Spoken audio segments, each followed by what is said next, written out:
To Jitendra handwriting. Okay. Once you say welcome, Jitendra. Welcome, Jitendra.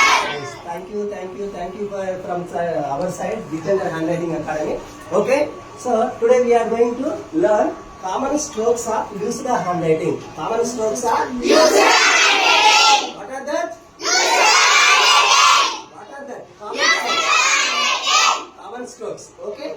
So common strokes are, before the common strokes, once again we have to learn zones, because of the third class students didn't came that day. Is it right? So we have, how many zones are there? How many